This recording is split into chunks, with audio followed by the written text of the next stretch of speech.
sent out a new form and all that kind of stuff. So, and if you don't have that, man, you're going to be lost. I don't know. No, I'm always lost anyway, so I won't notice a difference. Yeah, I check the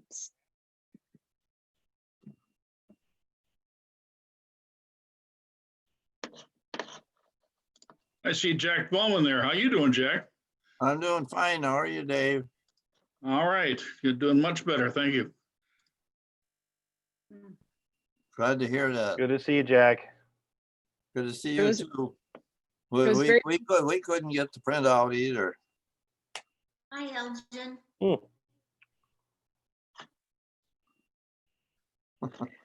it was funny. We're live on YouTube now, and the sound was on, so I was hearing both at the same time, and I was so.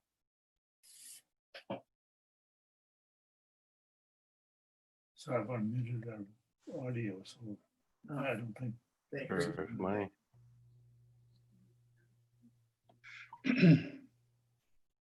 That's good. Dave Getch is doing better.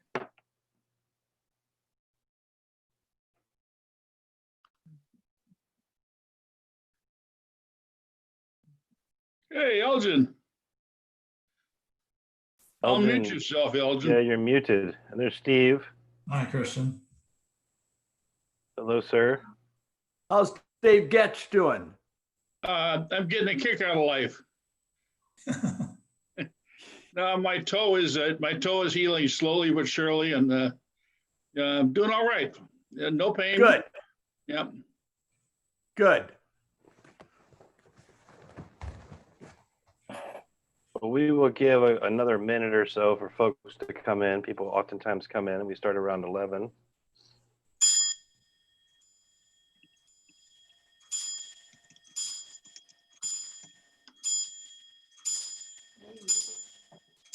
Sounds like it's 11. Yeah, right. That's our old grandfather clock. Sounded more like a grandmother clock. No, it's the grandfather clock. It's not a, it's 200 years old though, so it's getting a little weaker. But it keeps perfect time.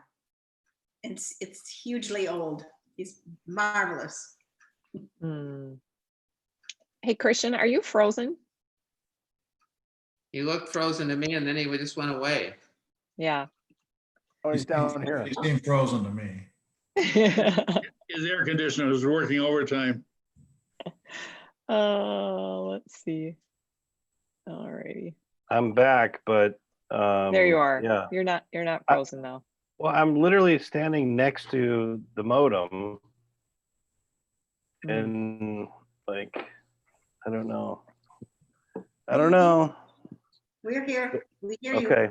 All right, good. Well, that gives an extra minute or two for people to come in anyway.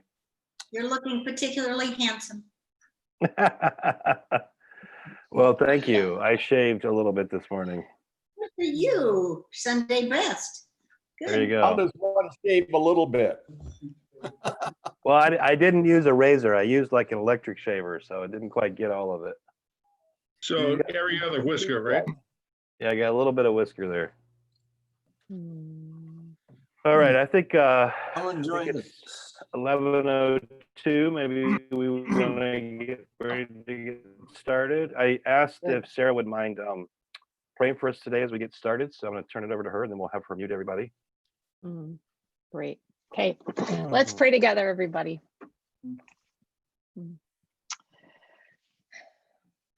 Gracious God, as we join together this morning, pray that you would meet each of us in our place of need. God, we give you thanks that you are the God of all people throughout all time. That as we were reminded even this morning, that the kingdom that you have come to inaugurate and bring is a kingdom that is for each of us and indeed for all people in this whole earth. So God, gird us with humility and with deep love, that we might be your people, that your kingdom might come here on earth as it is in heaven. Unite our hearts and our lives together with your Spirit, O Christ. It's in your name we pray. Amen. Amen. Man. All right. Thank you so much, Sarah. Many people. I'm going to share my screen now. And Sarah, if you wouldn't mind maybe muting everyone for me.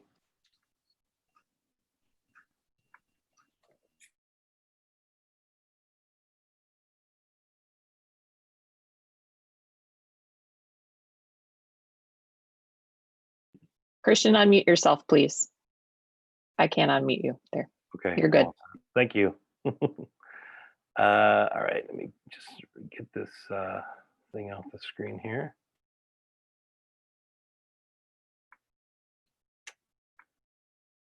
Okay. Well, I just want to welcome everybody back. This is our fifth session. I did send out a handout, but it sounds like a few folks had a hard time getting a hold of it. I apologize for that. Every week, it looks like Jeff is speaking into the screen, and I can't hear him, so I don't know if he's muted or not. Yep, if anyone wants to speak at some point, just unmute yourself.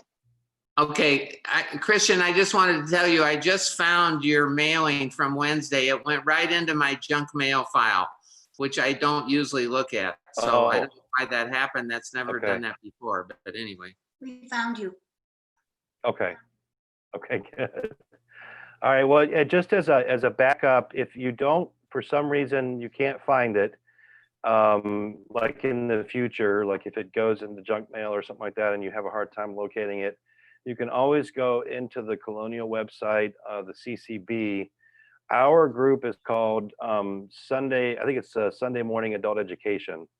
And once you go into that group, there's an option at the top.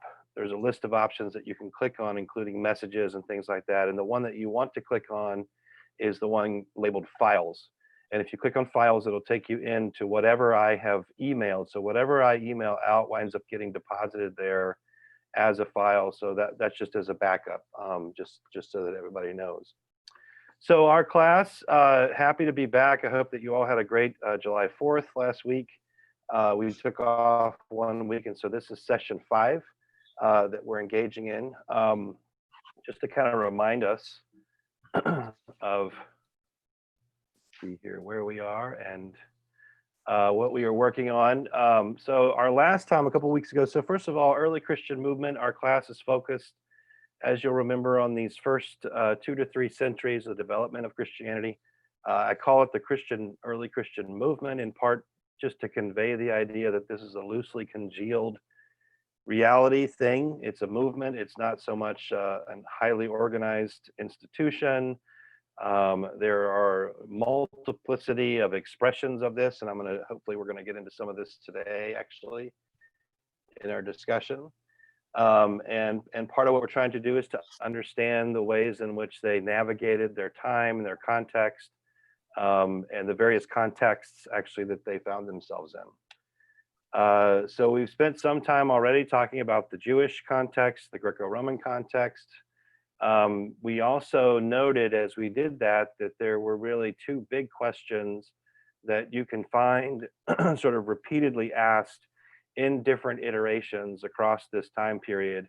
The first is, what is this thing called Christianity? So what does it mean to be Christian? What does the Christian movement look like? What does discipleship look like? What should our community ethos be? How do we understand ourselves vis-a-vis our neighbors, whether we're talking about the Greco-Roman inheritance, whether we're talking about the Roman Empire, whether we're talking about other Jewish communities and subgroups, because remember, Christianity begins effectively as essentially a member of the house of Israel. And the second, I call that first one the identity question. The second one is the God question, and that really is the sort of the central theological, in a lot of ways, questions. These 2, by the way, are of course deeply wrapped up with one another. But who exactly is Jesus, right? How do we make sense of Jesus, understanding his ministry and especially his death and resurrection? What is his relationship to God, to the God of Israel, the God whom he called Father, that we hear in the teachings, whether we're talking about during the period in which it's still an oral tradition, or as these things get written down in the Gospels and begin to be conveyed in other forms of literature. So these are really the 2 big questions, the God question and the identity question in terms of who we are, etc. And you can find these again sort of churned over and expressing themselves in different kinds of ways through this period. By the end, last week, we had talked through a lot of the stuff on the identity question. We spent some time talking about martyrdom, about ascetic practice, about communal ethics, and a few other things. We then shifted and began to really discuss the way that early Christians are wrestling with the big God question, the Jesus question. And that featured a discussion of Justin Martyr and his what was called a logos Christology, right? And so this is an attempt to express and describe who Jesus is by using the category of logos, which has very deep Jewish background, particularly through the Septuagint, the Greek translation of the Hebrew Bible. That's, and the word logos simply means word in that context, the word of the Lord. But it also has a very deep Roman background because the Stoics about the entity or force or reality that holds all things together. So Justin Martyr is the one who develops this and expresses this Christology most forcefully, and we spent some time talking that through.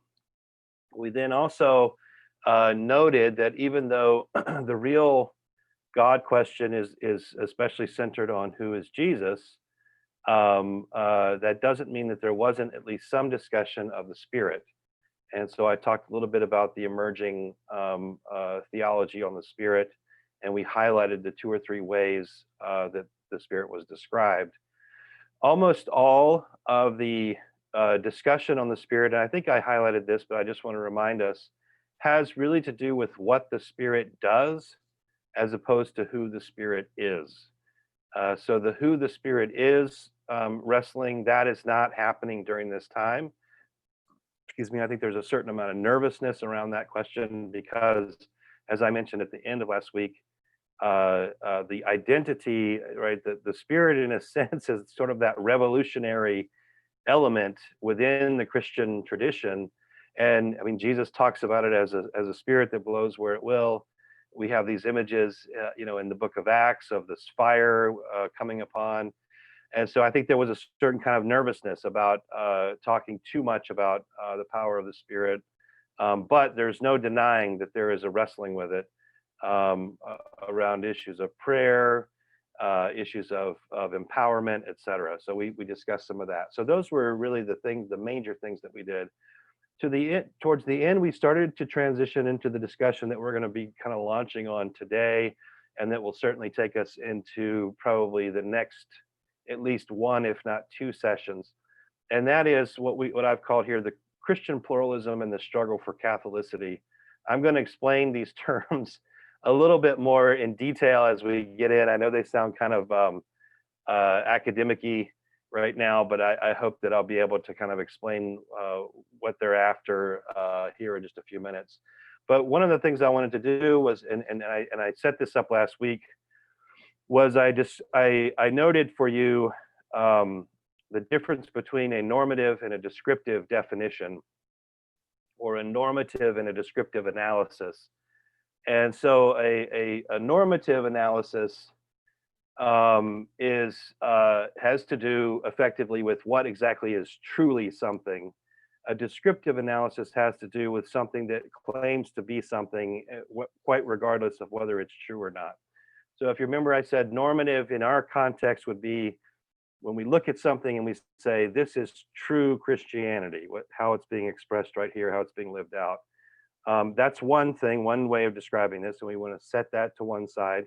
A descriptive definition would be to say, hey, here is a text that features Jesus, that presents itself as Christian. We're not going to make a judgment about whether it's true Christianity or not. It just descriptively is understood as somehow under this umbrella of being Christian.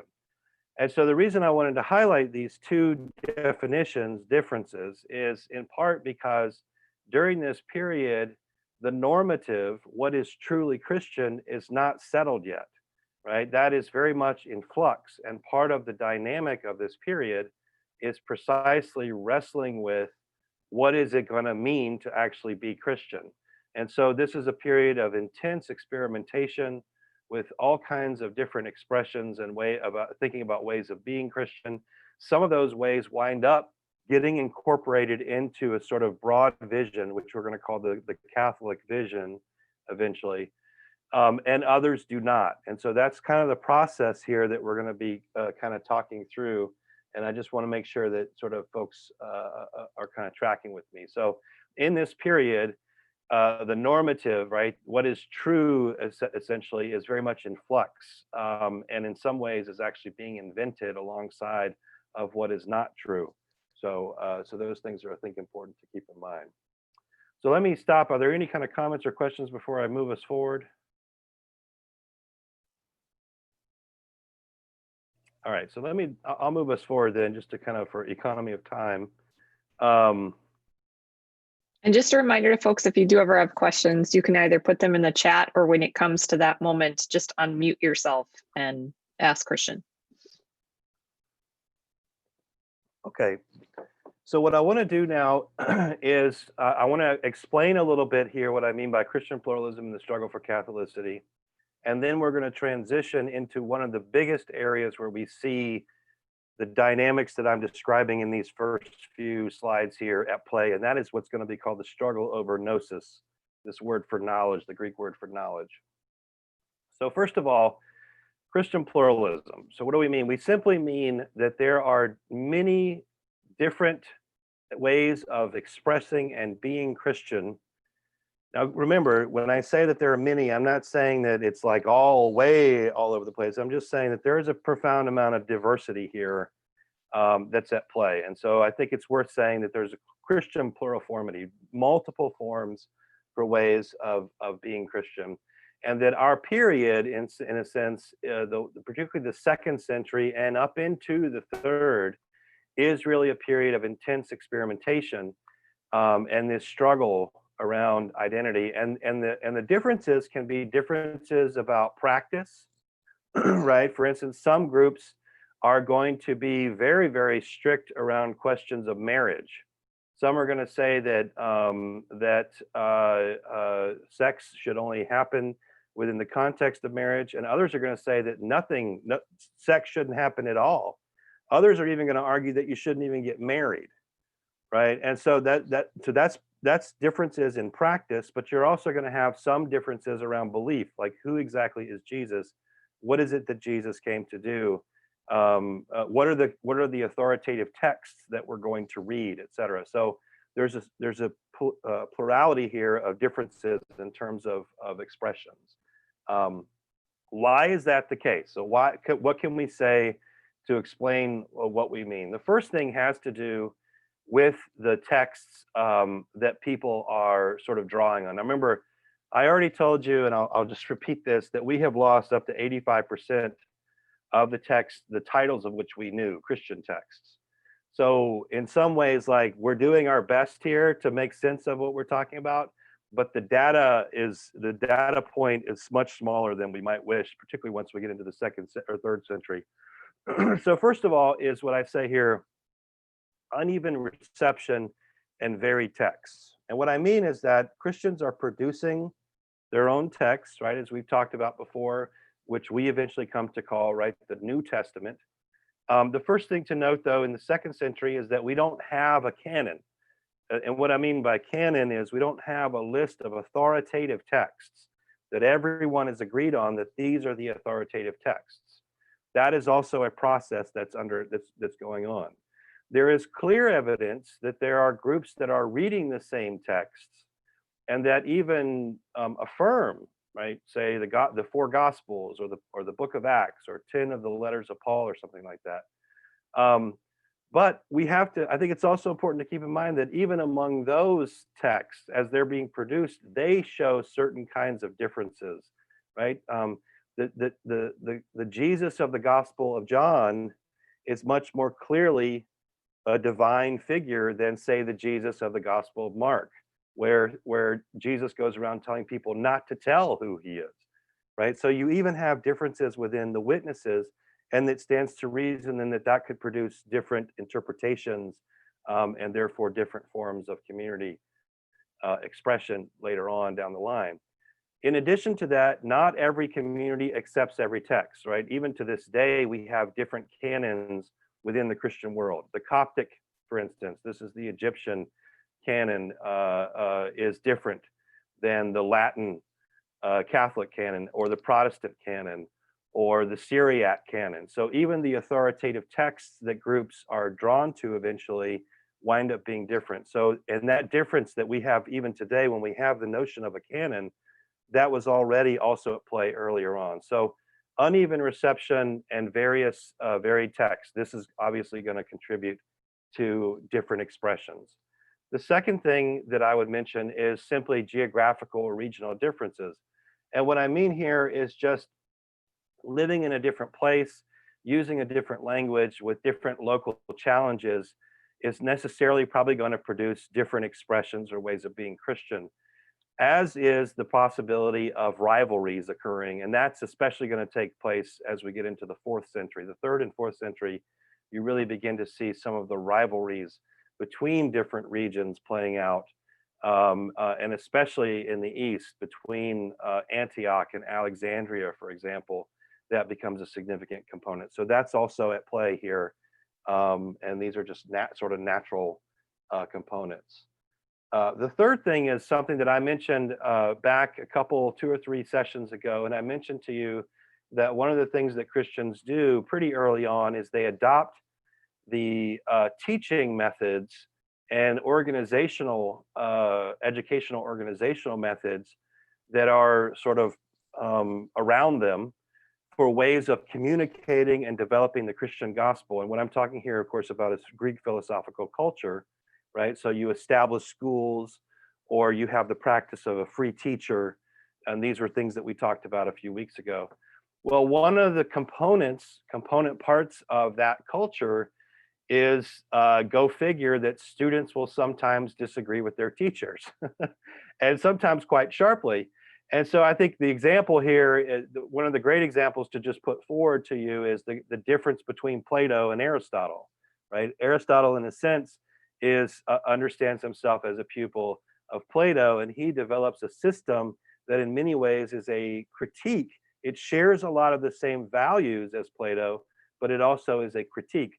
That same dynamic, so I'm not talking about Plato and Aristotle per se, but the dynamic of students responding to teachers in a way that's different, that also is going to contribute to differences, right? To the creation of differences within Christian communities and the expressions of Christianity during this period.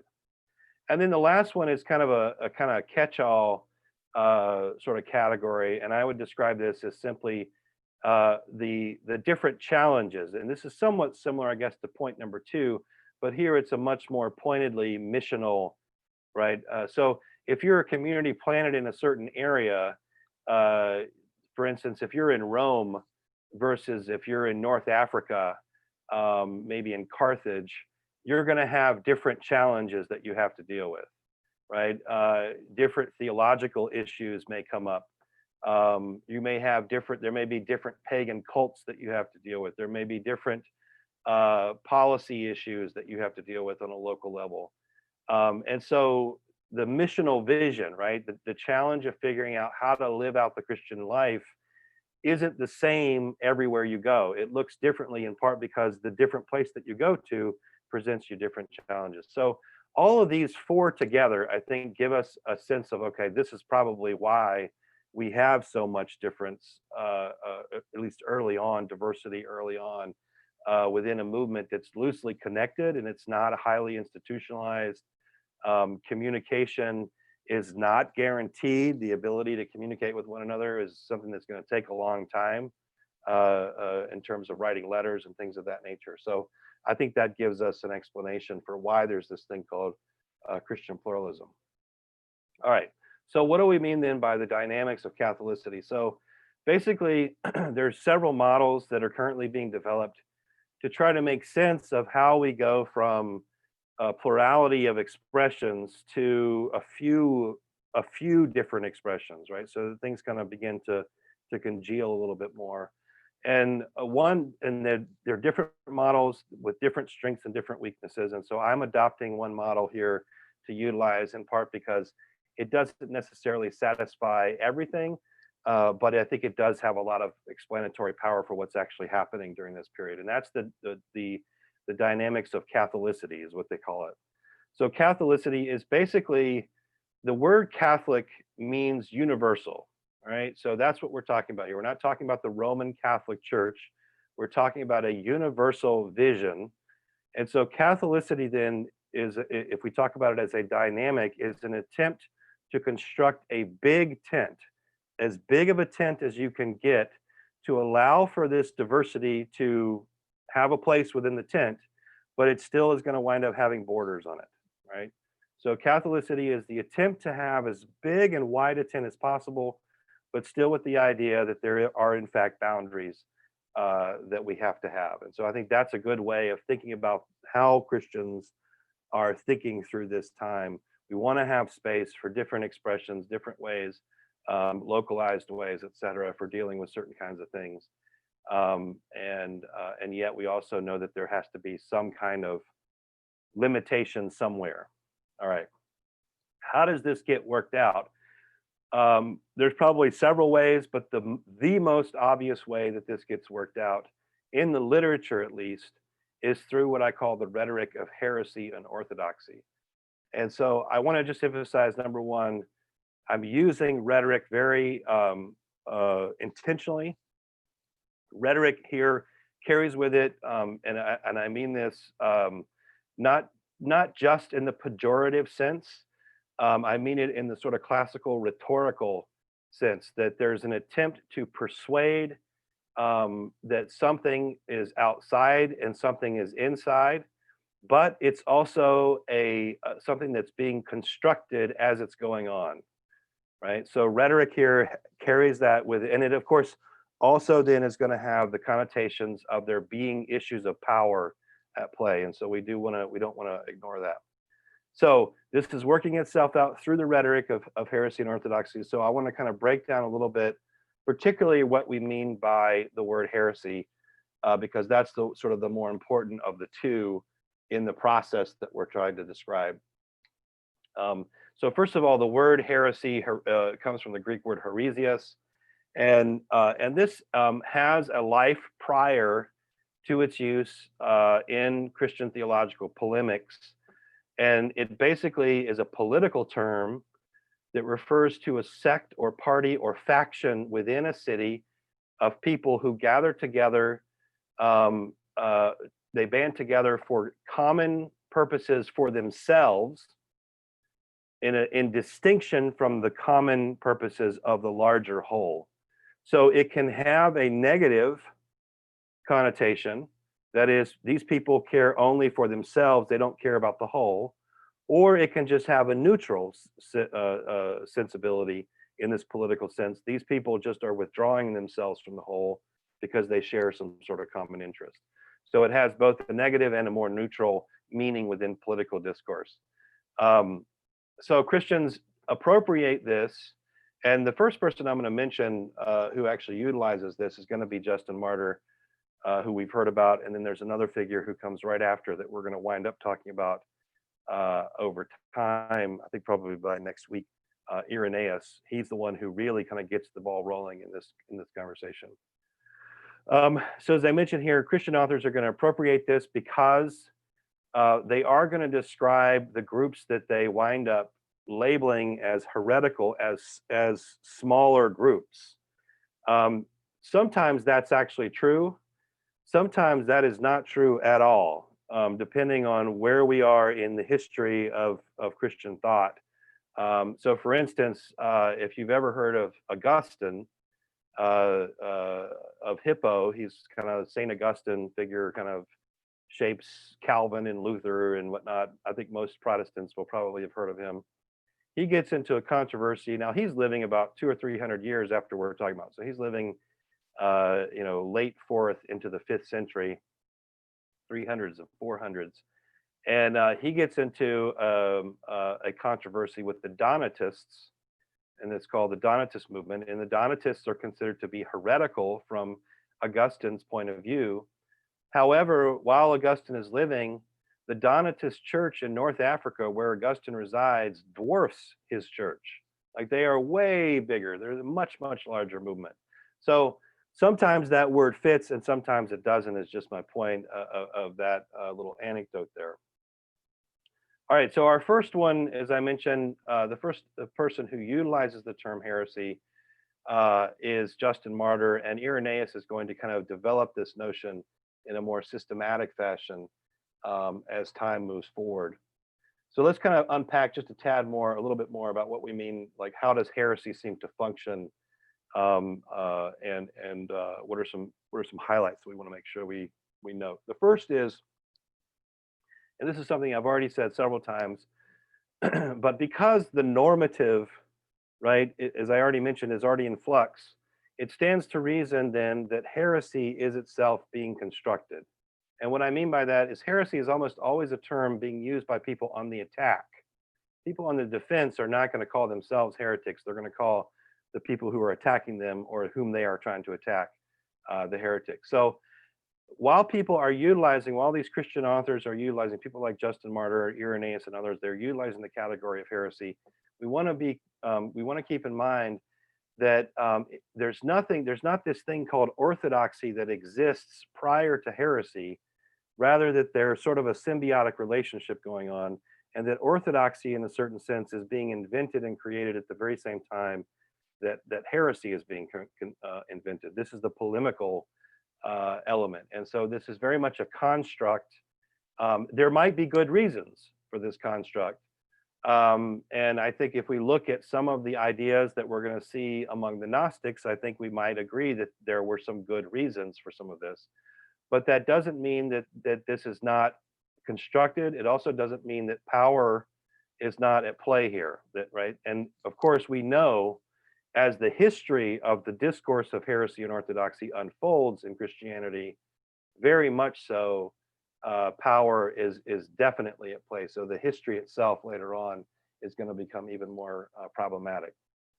Now, the first context in which heresy is utilized is the context not so much of doctrine, but it is a practice. So the first times that we're hearing, the earliest times that we're hearing about someone being described as a heretic or as part of a heresy has to do with people who recant in the face of persecution, right? So it's the context of martyrdom, in other words, that is the earliest context where we see the language of heresy being utilized. And what it's meant to convey is that the people who recant show themselves to be quote unquote impure.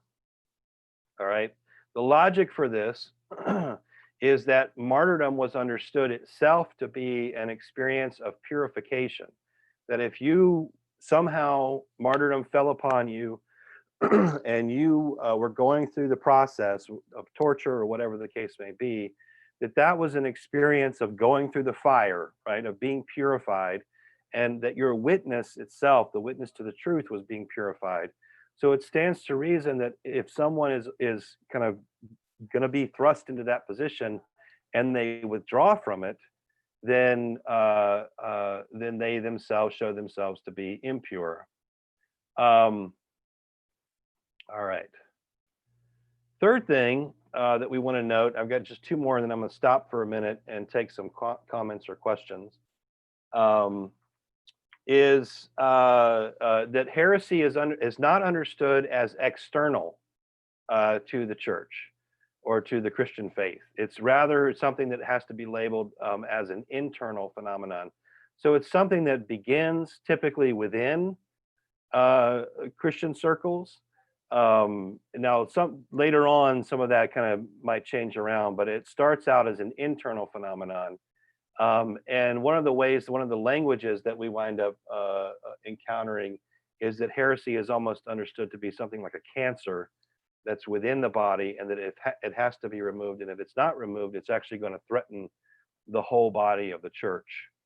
And so you can hear sort of the stakes, at least as the early Christian polemicists understand it. They believe that this is a life-threatening set of beliefs or set of practices for the movement as a whole. So last thing I want to note, and then I do want to kind of shift to one more page before I take questions, is just a working definition.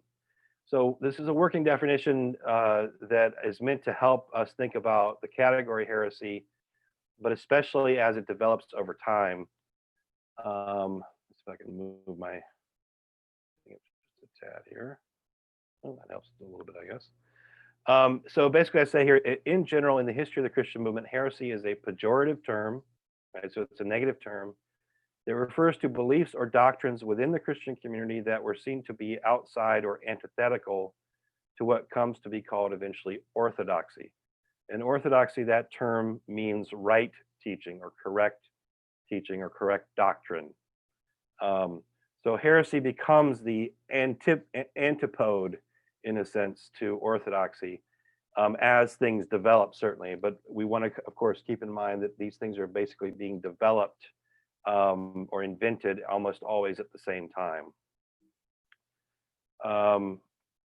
Next is, or lastly, and I thought this was, I always used to think that this was kind of fascinating to point out, particularly to my students, and that was the notion that a heretic was not someone who held false doctrine.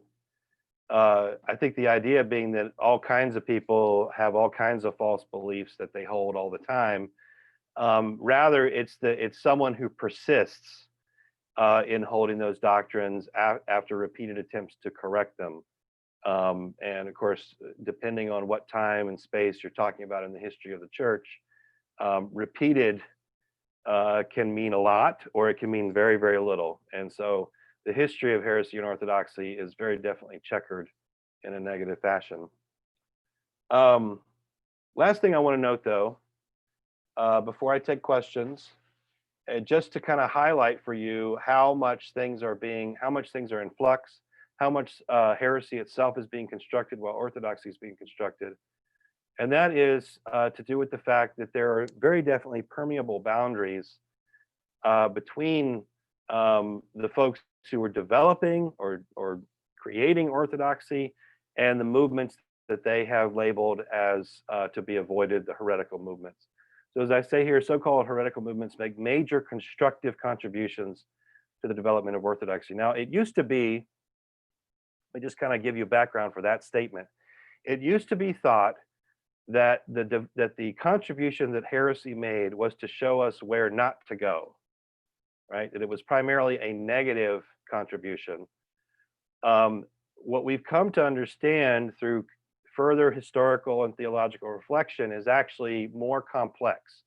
There is certainly a component still that tells you where not to go, an aspect perhaps. But it turns out actually that a lot of the deep concerns that drove some of the heretical movements, those actually wind up being brought in to the Big Ten of orthodoxy in certain kinds of ways. And so I'm just going to give you 3 or 4 examples of this, just so that you can see that this is a complex interplay, and it's not straightforward, certainly not during this period. So the first one is that one of the earliest figures who comes later to be called a Gnostic, whom we're going to talk about, this Gnostic movement we're going to talk about in just a few minutes, is a guy named Basilides, and I believe he's based in North Africa. He is the first person to write a commentary on the New Testament, and he himself is a Gnostic. He writes a Gnostic commentary.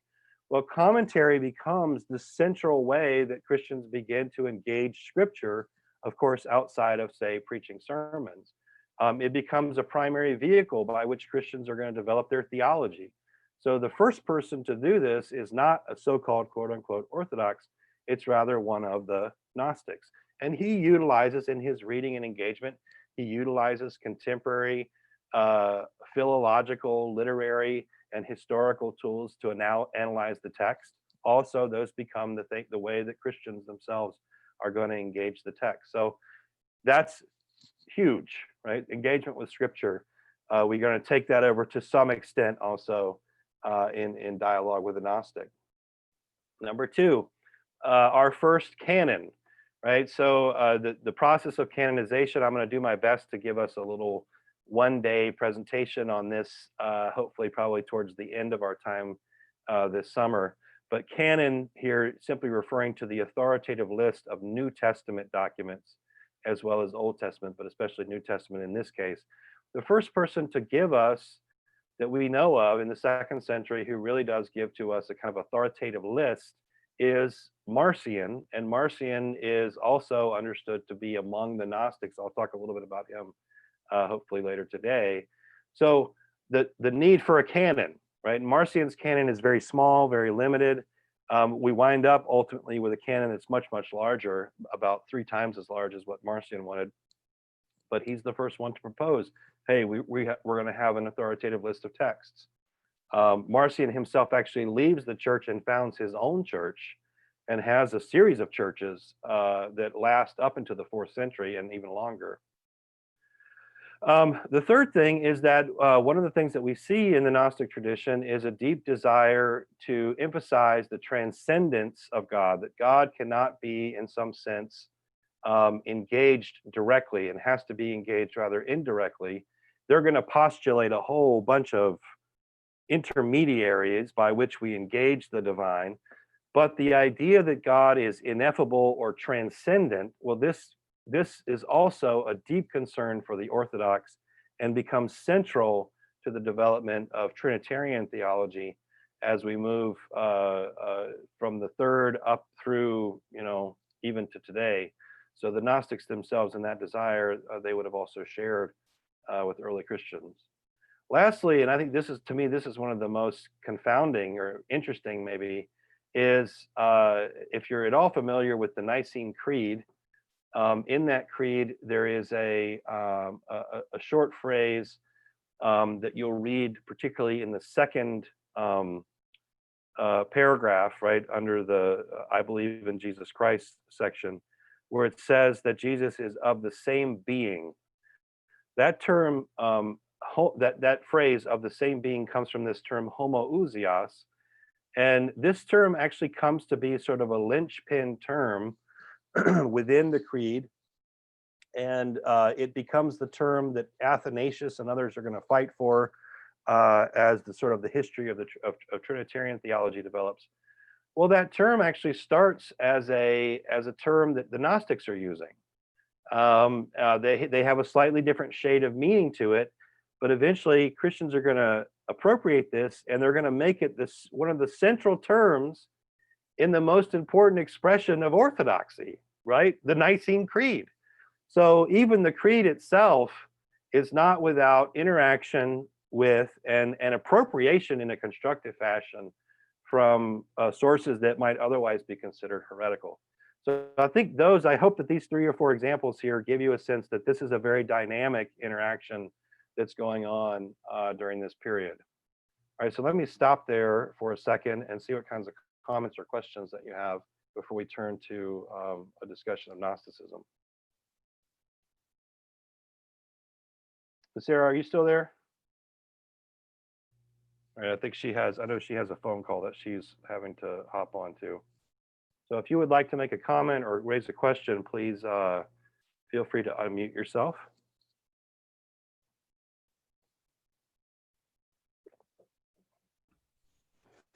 So the orthodoxy won the argument and the heresy lost it? Well, it kind of depends on which orthodox, which heresy you're talking about. In general, I think it would be fair to say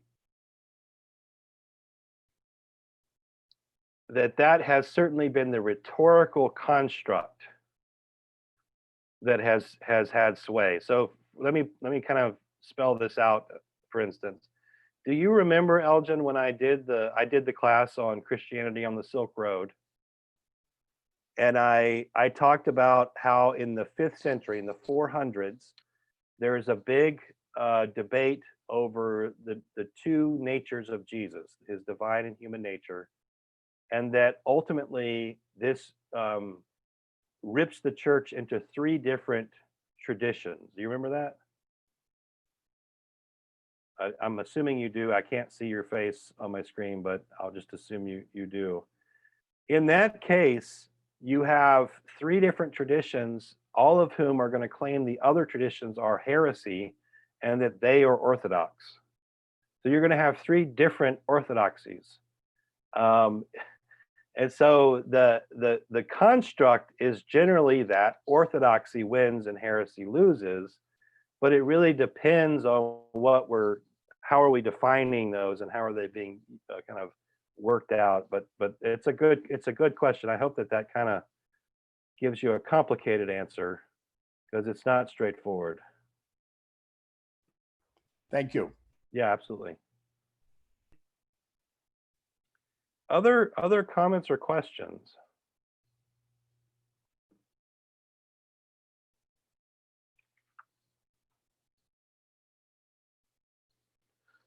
Okay, well, let me move us forward. We're gonna bring it down from the more theoretical framework kind of commentary down to more sort of engagement with kind of direct ideas. So as we turn to talk now about this thing called Gnosticism, you may have heard of Gnosticism before. I don't know. It's not necessarily something that rolls off the lips, but you may have heard it used at some point or another at some point in time. What I want to do is frame what happens between this fight during the early second, from the second into the third century. That's really the time frame that we're talking about now. That this is a fight that's going on within the Christian world, within Christian communities over the status of gnosis. And gnosis here is simply a word that means knowledge, right?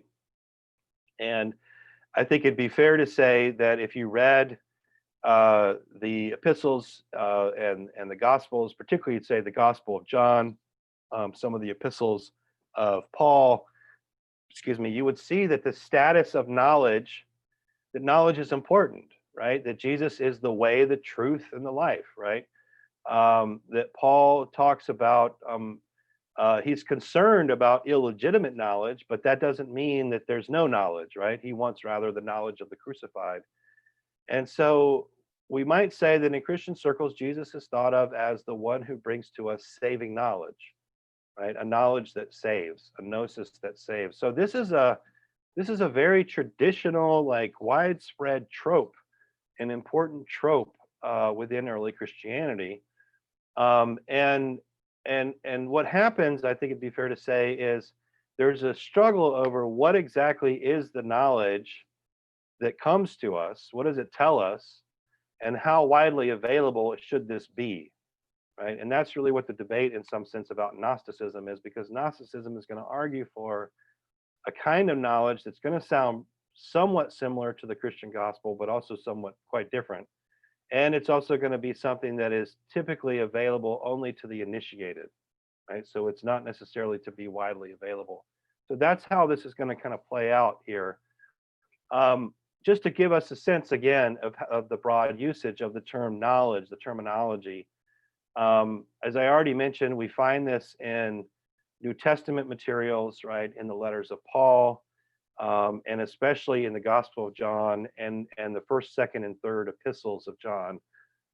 Gnosis or knowledge is very, very important as a way of talking about salvation and what it is that God brings to us, etc.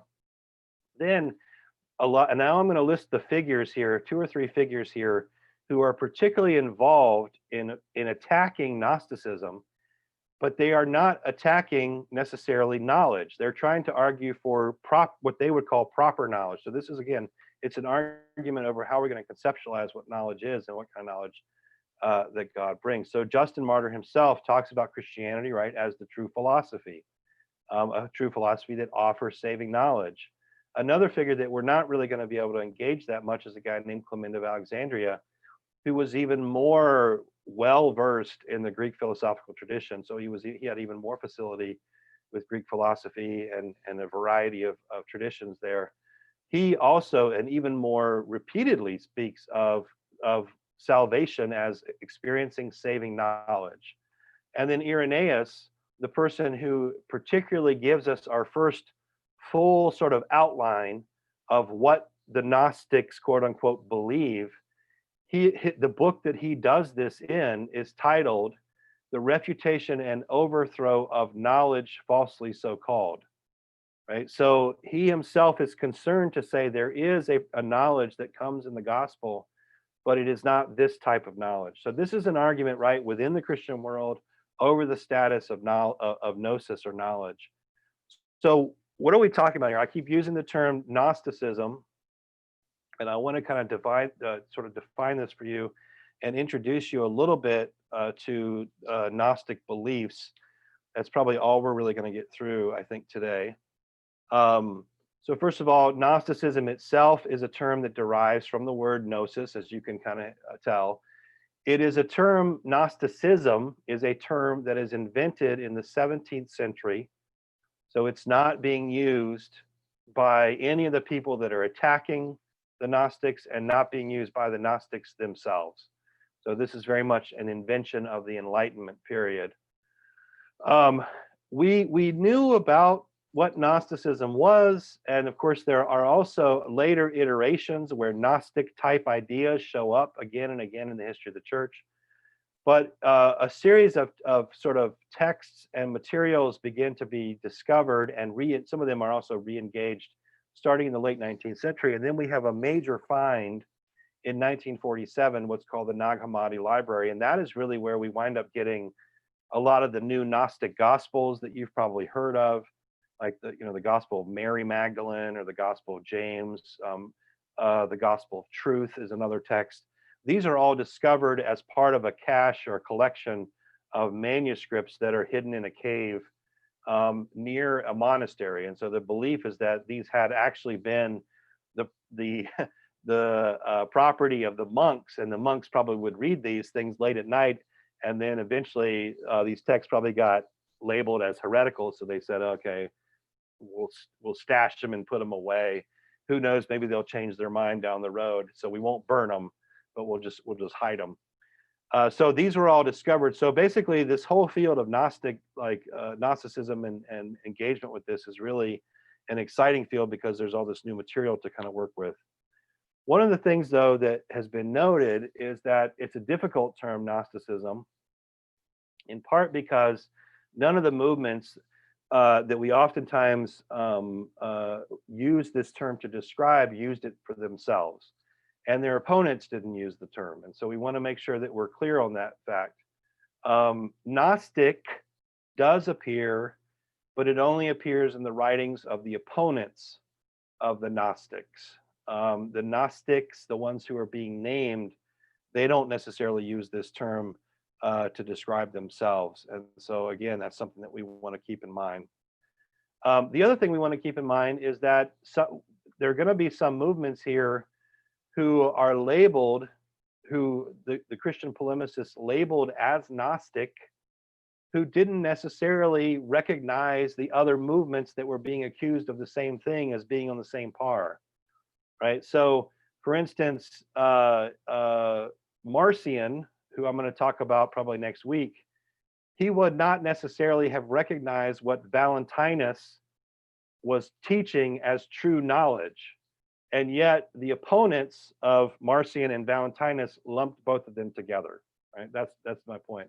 So the term sometimes can blur lines that should be there, and we want to just kind of keep that in mind. So we are going to use the term, but we want to note that it's not always as clear in terms of this. One of the reasons we're going to use the term is because it does at least give us a tool by which to talk about groups that are internal to the Christian movement and that themselves are arguing over the status of gnosis.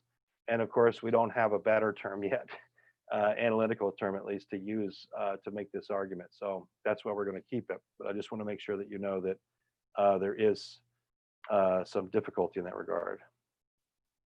Okay, I've got a few minutes, and what I'd like to do is introduce you at least to how the Gnostics thought about the divine. Now, this is my sad attempt to create for you a kind of pictograph expression of the way they thought about the world. And I actually debated whether I should even include this, I used to love to teach this particular section in my classes because this is really when I would get a chance to draw on the board.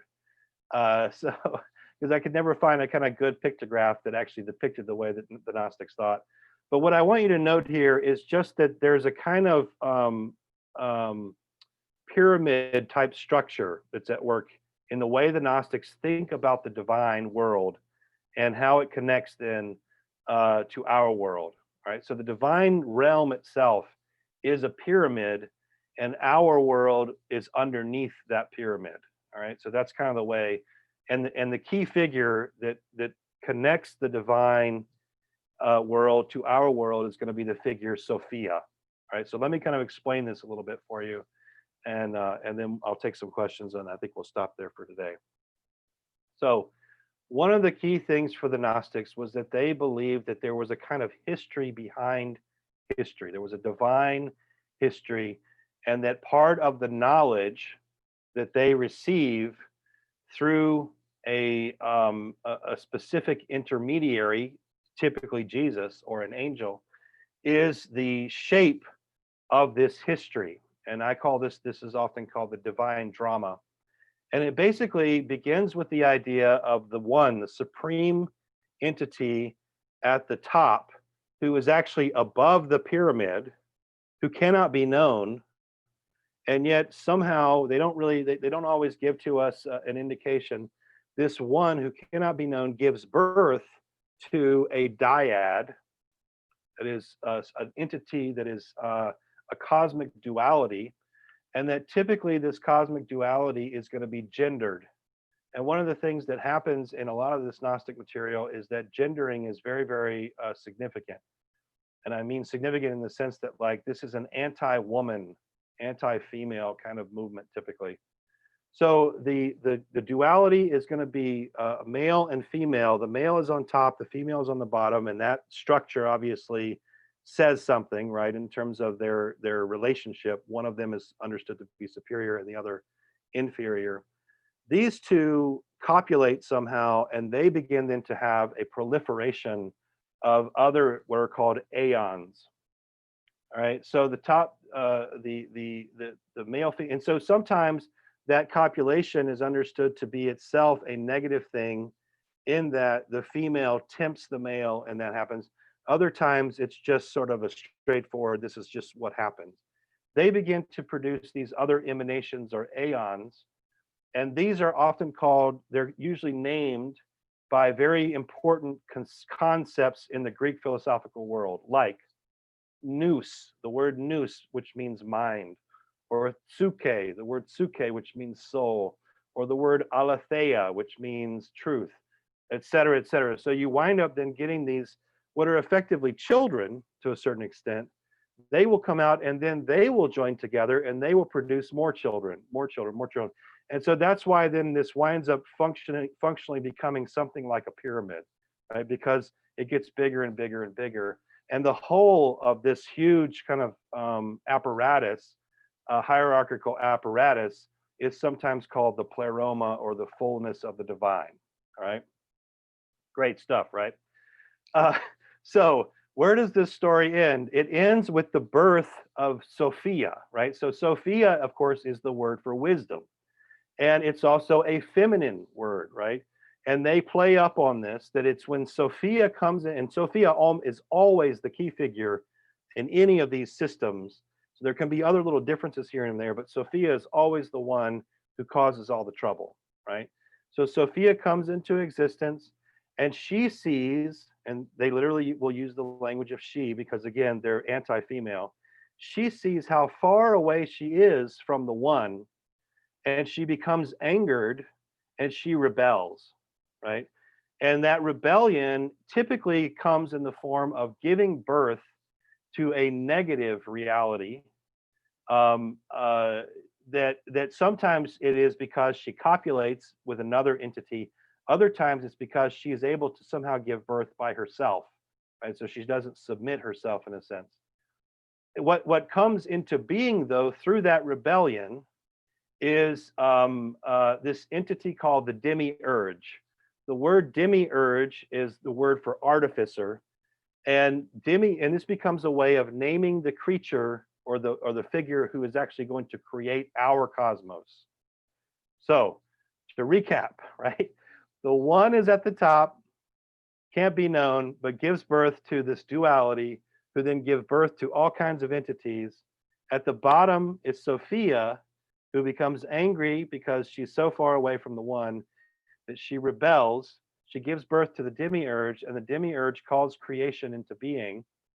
Why does he call creation into being? Well, the reason for calling creation into being is to encase the little bits of divinity that sort of get spewed out or exploded from Sophia's rebellion in material flesh, in material reality. All right. So the idea then is that our whole cosmos is infused with little bits of divine light, but they can't get out and get back to where they belong. Right. So this is sort of the divine spark language that you hear. All right. Let's see, what else do I have here? So demiurge in case of spiritual or divine sparks within material reality. And that in and of itself is considered an act of judgment. So creation is not a good thing, it's a negative thing. And the demiurge then is understood to be an evil or malevolent figure. So what happens? Well, someone has to be sent to rescue us from the demiurge. And that someone is going to typically be Jesus. All right. So what's the cosmology here? Basically, creation is a realm of conflict between the good and the bad. And the good is always aligned with mind, spirit, light. And the bad is always the body, matter, darkness, and evil. So it kind of envisions the created order as ultimately a negative, bad thing. And God or whatever is going to have to engage that. Let's see, how much time do I have here? You guys okay if I go over for a few more minutes just to kind of fill this out? I'm going to take silence as a yes. If you need to leave, feel free. It's noon, I know, so I know people have things they have to do. So let me just kind of give you 2 or 3 more things here, and then I'll stop and take a comment. So that's how they think about the divine and the cosmos itself. How do they think about humanity and sort of other maybe created entities? I'm going to kind of put everything under anthropology here. Generally speaking, they talk about the body as the material encasement of the spark that has to be set free. So in just a second, when I talk about salvation, the central thing for salvation is to set free the divine spark within you. The Manichaeans, who are themselves understood or thought to be also a kind of expression of Gnosticism that I'm not going to be able to talk about, they actually argued that the divine spark can also be found in plants. And if you remember, I told you that one of the most famous Manichaeans early in his life was St. Augustine. And he has some very interesting jokes that he likes to make in that regard. Which is that oftentimes the Manichaeans thought that they were doing an act of goodness when they ate a vegetable and farted it out. So farting and belching were understood to be salvific somehow. I'm hoping that you're all laughing, but you're muted, so I can't tell. Okay, I hear somebody laughing. That's good. So the second thing to note then in terms of humanity is that they thought about creation in terms of the human family along 3 potential lines. One are the enlightened, which were the Gnostics themselves, those who had been given this secret knowledge and who understood the shape of the cosmos and what their task was. The second was sort of Christians, who they understood as sort of second class.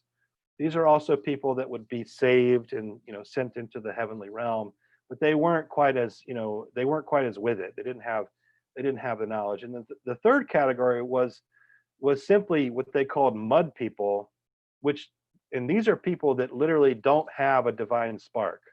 So they thought that there were some people who were simply incapable of being saved. And the ways that they might have identified that is not entirely clear, but there is clearly a sense that there is this third category of people who just they don't have that thing. So what does salvation look like? In terms of the narrative of the divine drama. Sometimes Sophia is represented as someone who repents of her rebellion. And so she is the one who sends Jesus. Other times it's not her, it's the one God who sends Jesus. So it depends kind of on which one. But either way, a mediator has to be sent into the material realm to teach people, those who are open to the secret knowledge, for how they can be set free from their material body. As I say here, this figure is almost always associated with Jesus, though there are a couple of derivations, and those are typically angelic figures. Now, one of the things that this leads to is the assumption that because Jesus is coming into the world to set us free from our bodies, it's going to be a problem for us to think that he himself had a body. And so they tend to be very, very cagey about whether Jesus is kind of fully human, whether he can experience suffering or not, and certainly questions around his death and resurrection. And I'll highlight some of that stuff, not this week, but next week when we talk about what's called docetism. Lastly, how did they think about how to live? And here's where you can find a lot of differences. Some of them are going to be intensely ascetic. Others are going to be much more open, like they're going to, in the sense that like you can kind of do whatever you want, because effectively what you're trying to do is destroy the body that is encasing the divine, and you have to find ways to let the divine out. So this gives you a hope, a sense about this broad. So this is sort of this, and I'm relying here both on kind of modern analysis, as well as some of the writings of Irenaeus, who is one of the key figures who sort of shapes early Christian thought about this challenge for the church. Okay, so let me stop there. I'm going to stop share and shift us back over here so that we can, yeah, so it looks like Steve's got his hand up. Yeah, quite a lot. I'm all over here, but just so I'm clear, so the creator God that we see in Genesis 1, that's the demiurge. That's right. Who could be a malevolent figure. Right. That's correct. Yeah, that's how they conceptualize. That is definitely how Marcion is going to conceptualize. And we'll talk. And so all throughout the prophets and the Old Testament, when people are praying to God or trying to obey God, is that God the demiurge who may be an evil figure? Yes, they're going to argue that that is correct, that the law is evil and negative, that the sort of system of sacrifice and appeasement is evil and negative, and then effectively these people have been duped. That's going to be the argument of someone like, say, Marcion. He's going to be a central figure in making that argument. Oh, fascinating. Thank you. Yeah, absolutely. Other comments or questions?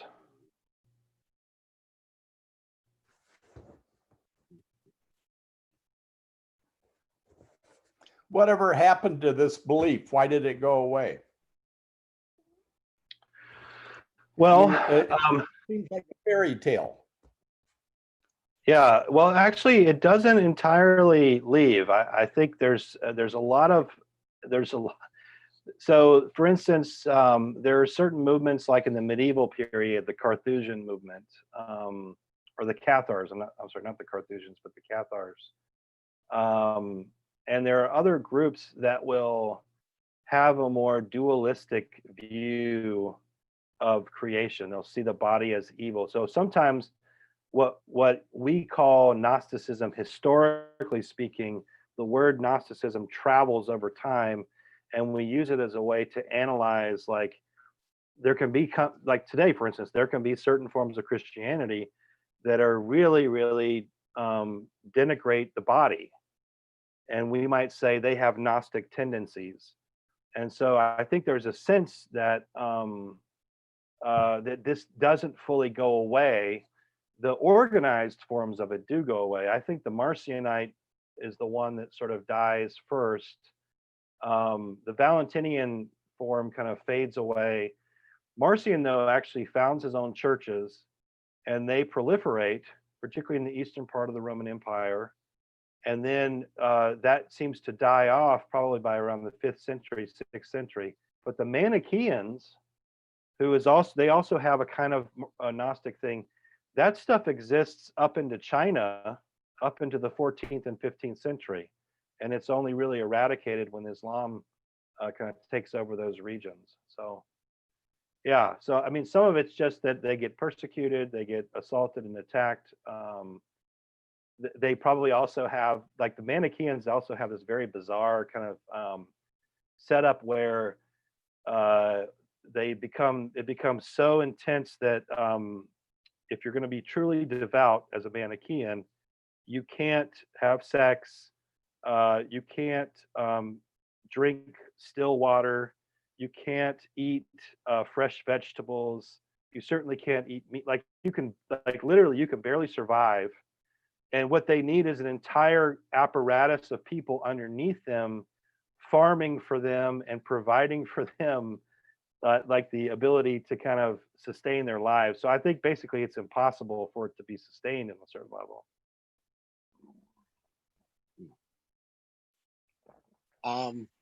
Yeah, Tom? There's where we might see it now is sometimes in all the philosophy that there's two gods. There's the Old Testament God and the New Testament God, God of judgment and the God of love. And so that it doesn't take in the full picture of the scriptures, but that kind of dualism. Yeah, that's right. I think that's another common place where we would find it. And so for instance, there are certain, like maybe in certain kind of Lutheran circles, because of the sort of intensity of Luther's kind of law gospel and the history that produces, you might find expressions of that. In fact, I have a very dear friend who's a Lutheran theologian over in Germany, and he said things where I'm like, it sounds kind of Gnostic. But he just is like, there are some passages that I read in the Old Testament, and that's just not my God. It just sounds like another God. And I'm like, okay. But I think that could be a way where you might see expressions of this if we were looking for that. Others will argue that that even the modern age is a Gnostic kind of age, in the sense that like we don't really have enough concern for the body. We're obsessed with the mind. We think about people as disembodied and decontextualized individuals. We talk about quote unquote universal reason. And so that has sometimes been described as an expression of Gnosticism, where it doesn't take the body and local connection, et cetera, seriously. So there's a lot of different ways that this term winds up getting used over time. And the Cathar movement was actually, another movement that did have sort of elements of this, and there was actually a crusade within Christendom against them.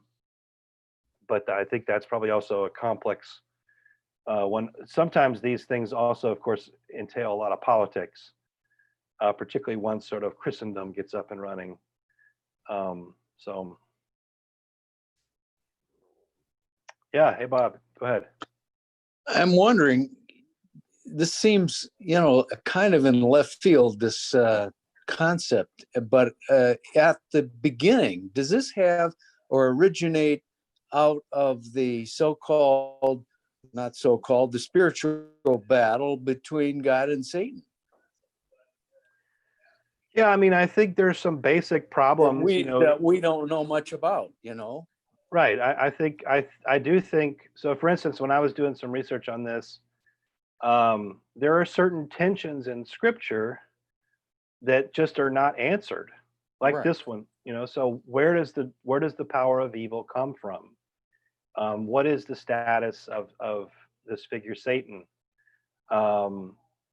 Another place where some of this came up is how do we make sense of the anthropomorphic descriptions of God in Scripture? Right? It says God has a right hand, or these things.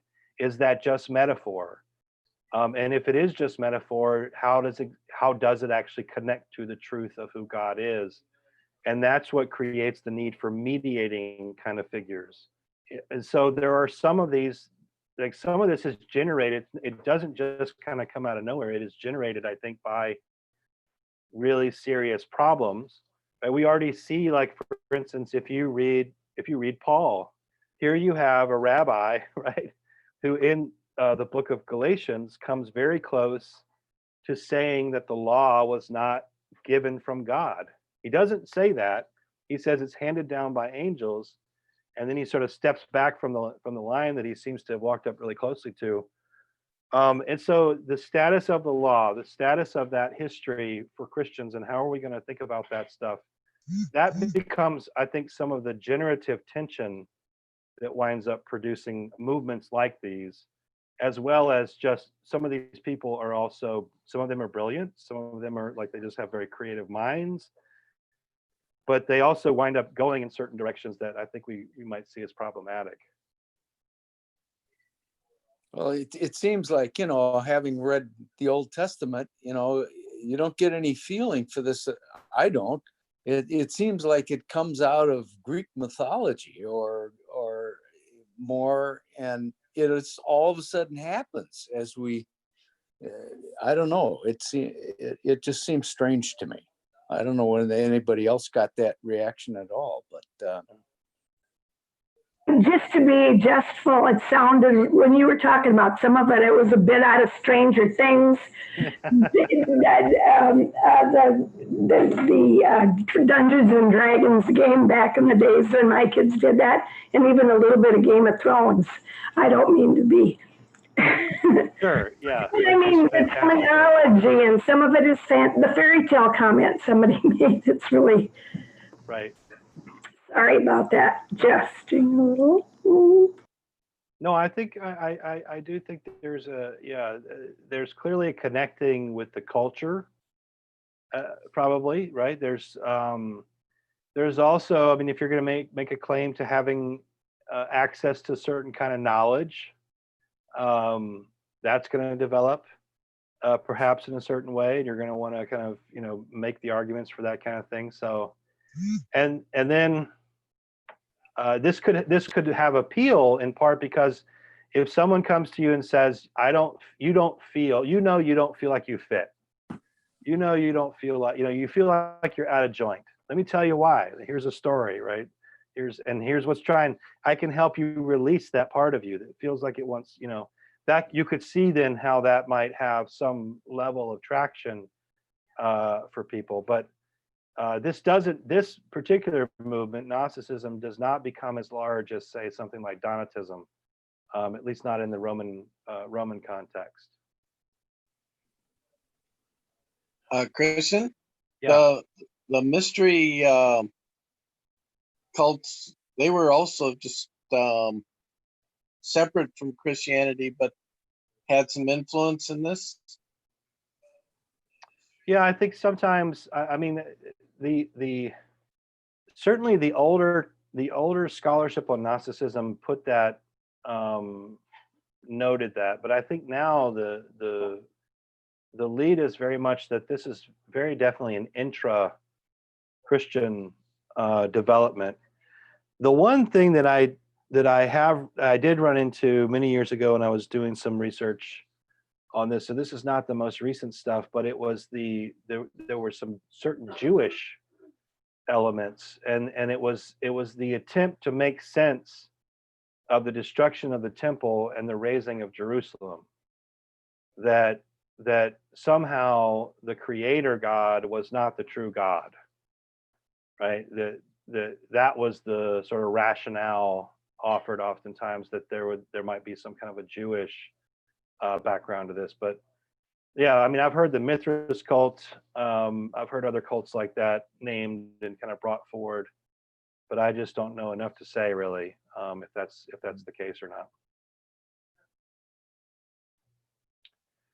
Well, you guys are the intrepid few who've hung in here at the very end, the very last, and really appreciate seeing everybody and being able to be a part of this with you. And next week we'll continue our discussion. So we're gonna wrap up a discussion about Gnosticism, and then we're gonna turn and we're gonna talk about a different fight around what's called prophetism that happens in this period, and then we're going to talk about one of the key figures who responds particularly to the Gnostics, and that's Irenaeus. So let me pray us out though as we go. Lord, we thank you for this day, and we thank you for all the good gifts that you give to us.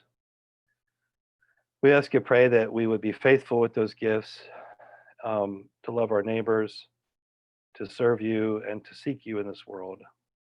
Please be with us now as we go forth in your name. Amen. All right. Blessings to all of you. Blessings.